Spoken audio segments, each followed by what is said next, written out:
अस्सलाम वालेकुम। आप देख रहे हैं सेंट्रल एशिया न्यूज। मैं हूं आप शिफा शौकत राय। आज की ताजा तरीन न्यूज के साथ government elementary school Akawan GD में माहौल का आलमी दिन मनाया गया। गुज़श्ता रोज head master Chaudhry Tasawwur Hussain, PhD scholar रियाजी और मास्टर ट्रेनर के जेर निगरानी government elementary school Akawan GD में माहौल का आलमी दिन मनाया गया। बच्चों को इस दिन से आगाह करने के लिए मुख्तलिफ डिजाइन के साथ तस्वीर बनाकर दी गई। चौधरी तसव्वुर हुसैन की मेहनत को दाद दी गई। साहिवाल टीचर्स कम्युनिटी ने भी इनके काम और लगन को सराहते हुए खाज तहसीन पेश किया। इन्होंने इस आलमी दिन के मौका पर तुलबा को अहम पैगाम दिए। आज की तालीम सिर्फ नसाबी कुतब में महदूद नहीं, बल्कि फितरत की कदर करना, माहौल की हिफाजत करना और जमीन से जरत को समझना, यही असल सब्ज इल्म है।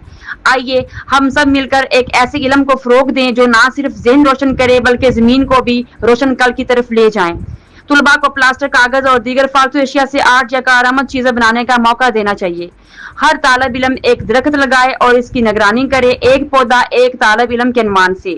उन्होंने आखिर पर उस्ताज़ा के लिए पैगाम दिया, उस्ताज़ा सिर्फ सबक नहीं सिखाते, तर्ज जिंदगी भी बनाते हैं। आए बच्चों में ऐसी सोच परवान चढ़ाएं जो जमीन के लिए नरम, कुदरत के लिए मेहरबान और माहौल के लिए फायदा मंद हो। अब मुझे इजाजत दीजिए, अगली न्यूज में हाजिर होंगी एक नई खबर के साथ। अल्लाह हाफिज।